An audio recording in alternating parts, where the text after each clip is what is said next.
بسم اللہ الرحمن الرحیم مالک یوم الدین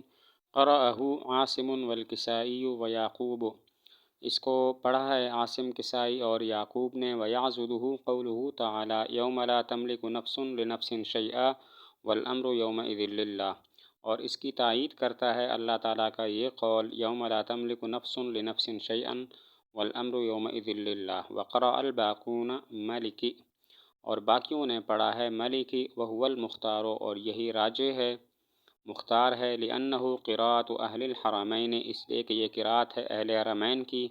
ولقولہ تعالی، اور بوجہ اللہ تعالیٰ کے اس قول کے لمن الملک اليوم ولما فیہ من التعظیم، اور بوجہ اس تعظیم کے جو اس میں ہے۔ مالک یوم الدین، یہاں پر قراتیں دو ہیں، مالک یوم الدین اور ملک یوم الدین۔ پہلی قرات عاصم، کسائی اور یعقوب کی ہے، اور اس کی تائید اس سے بھی ہوتی ہے، یوم لا تملک نفس لنفس شیئا والامر یومئذ للہ۔ تو یہاں پر مالکیت نفس کی نفی کی گئی ہے، تو والامر یومئذ للہ تقاضا کرتا ہے اس بات کا کہ تمام امور کے لیے ملکیت اللہ تعالیٰ کی ہو، اور ملکیت جس کی ہوتی ہے وہ مالک ہوتا ہے، اور یہاں پر قرات بھی مالک ہے۔ یہاں پر دو قراتیں ہیں، ایک مالک یوم الدین اور ایک ملک یوم الدین۔ پہلی قرات عاصم، کسائی اور یعقوب کی ہے، اور اس کی تائید اس طرح ہوتی ہے کہ ارشاد باری تعالی ہے یوم لا تملک نفس لنفس شیئا والامر یومئذ للہ۔ یہاں پر مالکیت نفس لنفس کی نفی کی گئی ہے کہ اس دن کوئی نفس کسی نفس کے لیے کسی چیز کا مالک نہیں ہوگا، تو والامر یومئذ للہ تقاضا کرتا ہے کہ مالکیت جمیع امور اللہ کے لیے ثابت ہو، تو جس کے لیے مالکیت ثابت ہوتی ہے وہ مالک ہوتا ہے، اور یہاں پر قرات بھی مالک ہے۔ دوسری قرات جو کہ مختار ہے وہ ملک یوم الدین ہے، اور اس کے مختار ہونے کی تین وجہ ہیں۔ نمبر ایک، یہ اہل حرمین کی قرات ہے۔ نمبر دو، اللہ تعالیٰ نے ارشاد فرمایا لمن الملک اليوم، لمن الملک اليوم، اس دن کس کے لیے ملک ہوگی، تو للہ الواحد القہار، اس دن ملک اللہ تعالیٰ کے لیے ہوگا، اس دن ملک اللہ تعالیٰ کے لیے ہوگا، اور جس کے لیے ملک ہو وہ ملک ہوتا ہے، اور یہاں پر قرات بھی ملک ہے۔ دوسری قرات ہے ملک یوم الدین، یہ مختار ہے، اور اس کے مختار ہونے کی تین وجہ ہیں۔ پہلی وجہ یہ ہے کہ ملک یوم الدین اہل حرمین کی قرات ہے، اور دوسری وجہ یہ ہے کہ اللہ تعالیٰ نے ارشاد فرمایا لمن الملک اليوم للہ الواحد القہار، اس دن کس کے لیے ملک ہوگی، للہ الواحد القہار، ملک اس دن اللہ تعالیٰ کے لیے ہوگا، تو جس کے لیے ملک ہوتا ہے وہ ملک ہوتا ہے، اور یہ قرات بھی ملک ہے۔ نمبر تین، لما فیہ من التعظیم، ملک یوم الدین میں تعظیم زیادہ ہے بنسبت مالک یوم الدین کے، اس لیے کہ ما فی احاطۃ الملک زیادہ ہوتا ہے ما فی احاطۃ المالک سے، یعنی جو چیزیں ملک کے کنٹرول میں ہوتی ہیں وہ زیادہ ہوتی ہیں، اور جو چیزیں مالک کے زیر احاطہ ہوتی ہیں اور تو وہ تھوڑی ہوتی ہیں، تو چونکہ ما فی احاطۃ الملک زیادہ ہے تو ملک میں تعظیم بھی زیادہ ہے۔ تیسری وجہ یہ ہے کہ ملک میں تعظیم زیادہ ہے بنسبت مالک کے، اس لیے کہ ما فی احاطۃ الملک زیادہ ہے ما فی احاطۃ المالک سے، یعنی جو چیز ملک کے احاطہ میں ہوتی ہیں وہ زیادہ ہوتی ہیں، اور جو چیزیں مالک کے احاطہ میں ہوتی ہیں،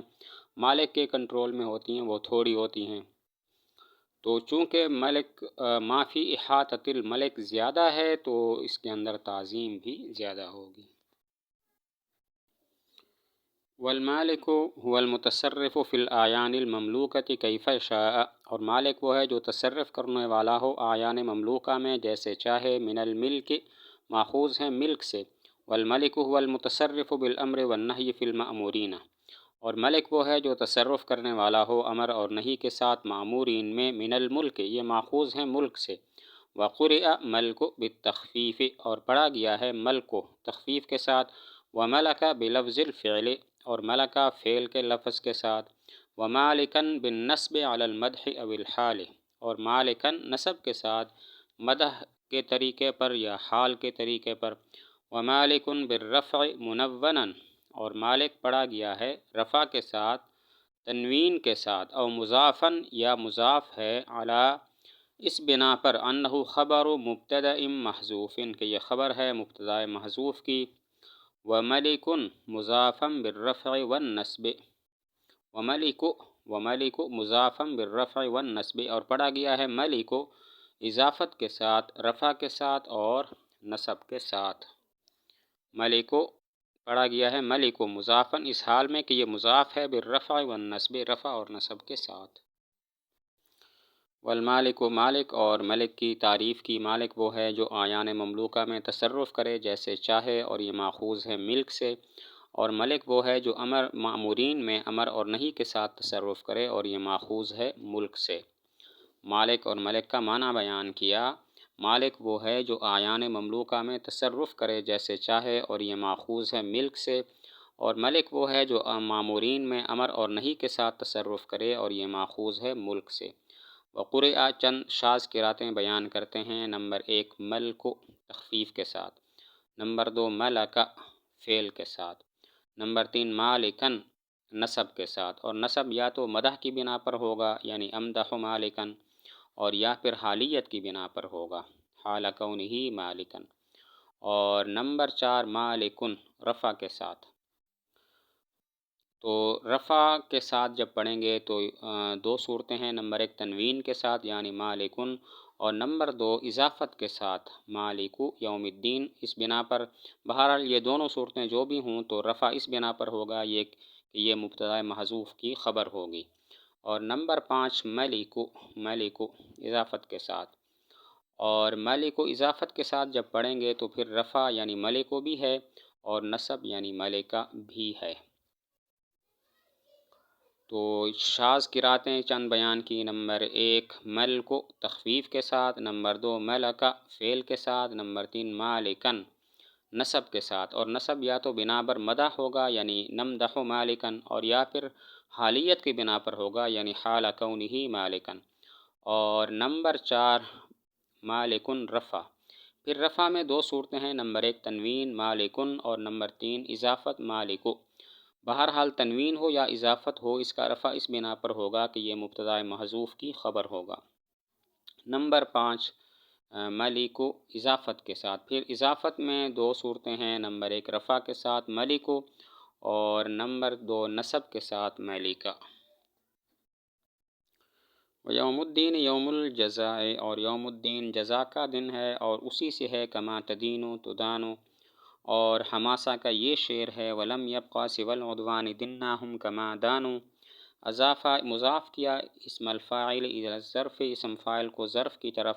اجراء لہ مجرى المفعول به، اس کو مفعول به کے قائم مقام کرتے ہوئے، علی الاتساع مجازا،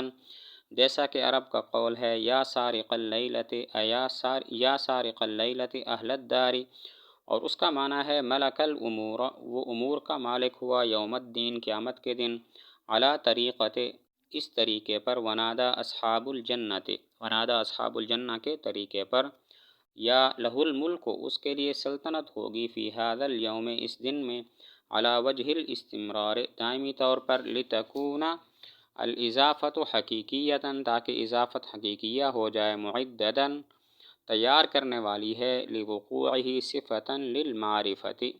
اس کے معرفہ کی صفت واقع ہونے کے لیے۔ یوم الدین یوم الجزاء، یوم الدین کی تحقیق کرتے ہیں کہ اس کا معنی ہے یوم الجزاء بدلے والا دن، اور دین کا معنی جزا یعنی بدلہ آتا ہے۔ اس پر دو استشہاد پیش کیے، ایک ہے یہ مقولہ کما تدین تدان یعنی کما تفعل تجازا، جیسے کرو گے ویسے تمہیں بدلہ دیا جائے گا، معلوم ہوا دین کا معنی بدلہ آتا ہے۔ اور نمبر 2 حماسہ کا یہ شعر ہے ولم یبقى سوى العدوان دناہم کما دانوا، اور باقی نہ رہا سوائے ظلم کے تو ہم نے ان کو بدلہ دیا جیسا کہ انہوں نے ہمارے ساتھ کیا۔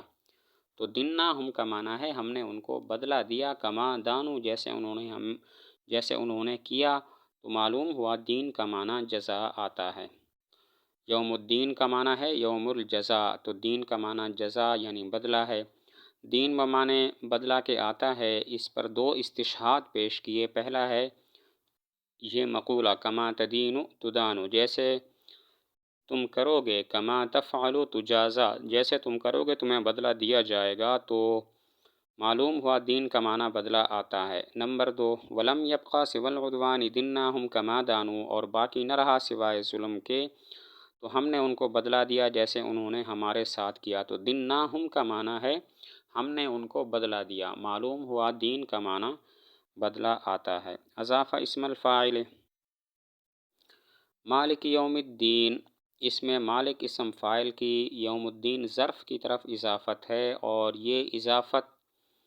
مجازن ہے یوم الدین کو مفعول بہ کے قائم مقام کرنے کے ساتھ۔ مالک یوم الدین میں مالک کی یوم الدین کی طرف اضافت، یہ اسم فاعل کی ظرف کی طرف اضافت ہے، اور یہ مجازن ہے یوم الدین ظرف کو مفعول بہ کے قائم مقام کرتے ہوئے، جیسے عرب کا یہ قول ہے یا سارق اللیلۃ اہل الدار، اے رات کو گھر والوں کی چوری کرنے والے۔ تو یہاں پر سارق اسم فاعل کی، اللیلہ ظرف کی طرف اضافت اس وجہ سے ہے کہ اللیلہ ظرف کو مفعول بہ کے قائم مقام کر دیا گیا ہے، جیسے یا سارق اللیلۃ اہل الدار، اے رات کو گھر والوں کی چوری کرنے والے۔ تو یہاں پر سارق اسم فاعل کی اللیلہ ظرف کی طرف اضافت بھی مجازن ہے اللیلۃ کو مفعول بہ کے قائم مقام کرتے ہوئے۔ ومعناہ، مالک یوم الدین کا معنی بیان کیا، اس میں دو احتمال ہیں۔ نمبر 1 مالک ماضی کے معنی میں ہو، اور نمبر 2 یہ استمرار کے معنی میں ہو۔ اگر ماضی کے معنی میں ہو تو پھر معنی ہوگا ملک الامور یوم الدین، مالک ہوا امور کا قیامت والے دن، قیامت والے دن امور کا مالک ہوا۔ یہ ایسے ہے جیسے ونادا اصحاب الجنہ، ندا کریں گے جنت والے، ندا کریں گے جنت والے۔ تو چونکہ اس کا وقوع یقینی ہے، اور جس کا وقوع یقینی ہو اس کو کبھی ماضی کے ساتھ تعبیر کر دیتے ہیں۔ اصحاب جنہ کا ندا کرنا یقینی ہے جو مستقبل میں واقع ہوگا، اسی لیے اس کو ماضی کے ساتھ تعبیر کیا گیا۔ تو یہاں پر بھی مالک اسم فاعل ماضی کے معنی میں ہے، اور اگرچہ یہ مستقبل میں ہوگا لیکن چونکہ یقینی ہے اس کا وقوع، اسی وجہ سے اس کا جو معنی ہے اس کو ماضی کے معنی میں کر دیا گیا، اور اس کا معنی ہے ملک الامور یوم الدین۔ تو مالک یوم الدین کا معنی بیان کیا، دو احتمال ہیں۔ نمبر 1 یہ ماضی کے معنی میں ہے، اور نمبر 2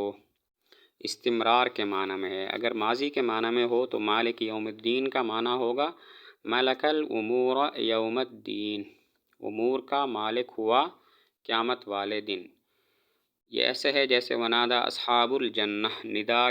ندا کریں گے جنت والے۔ تو جنت والوں کا ندا کرنا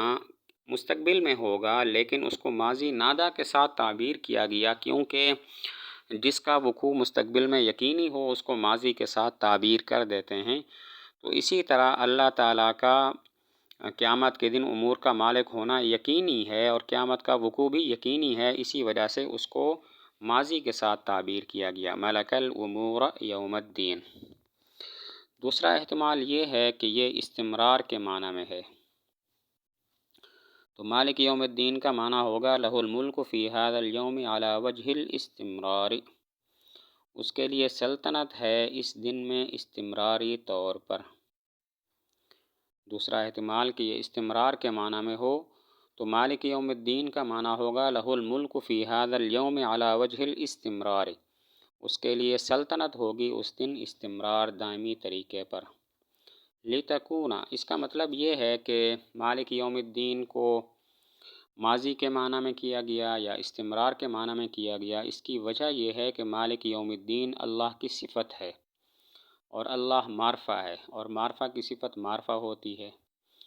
تو مالک یوم الدین بھی معرفہ ہونا چاہیے، اور یہ معرفہ تب بنے گا جب یہ ماضی کے معنی میں ہو یا پھر استمرار کے طریقے پر، استمرار کے معنی میں ہو۔ کیونکہ اگر یہ حال یا استقبال کے معنی میں ہو تو پھر یہ اضافت لفظیہ ہوگی مالک کی یوم الدین کی طرف، اور اضافت لفظیہ تعریف کا فائدہ نہیں دیتی، اور جو تو پھر یہ معرفہ نہیں بنے گا. جب معرفہ نہیں بنے گا تو اللہ کی صفت بھی نہیں بن سکے گا. لیکن اگر یہ ماضی کے معنی میں ہو یا استمرار کے معنی میں ہو تو مالک یوم الدین میں اضافت معنویہ ہوگی، اور اضافت معنویہ تعریف کا فائدہ دیتی ہے، تو مالک یوم الدین معرفہ ہوگا، اور معرفہ لفظ اللہ کی صفت بن سکتا ہے. مالک یوم الدین کو ماضی یا استمرار کے معنی میں کیا گیا. اس کی وجہ یہ ہے کہ مالک یوم الدین صفت ہے اللہ کی، اور اللہ معرفہ ہے، اور معرفہ کی صفت معرفہ ہو سکتی ہے، اور مالک یوم الدین معرفہ تب بنے گا جب یہ ماضی یا استمرار کے معنی میں ہو. کیونکہ اگر یہ حال یا استقبال کے معنی میں ہو تو پھر مالک یوم الدین کی طرف اضافت لفظیہ ہوگی، اور اضافت لفظیہ تعریف کا فائدہ نہیں دیتی، تو مالک یوم الدین معرفہ نہیں ہوگا، لہذا اللہ کی صفت نہیں بن سکے گا. لیکن اگر یہ ماضی کے معنی میں ہو یا استمرار کے معنی میں ہو تو مالک کی یوم الدین کی طرف اضافت معنویہ ہوگی، اور اضافت معنویہ تعریف کا فائدہ دیتی ہے، لہذا مالک یوم الدین معرفہ ہوگا. جب یہ معرفہ ہوگا تو اللہ کی صفت بن سکے گا.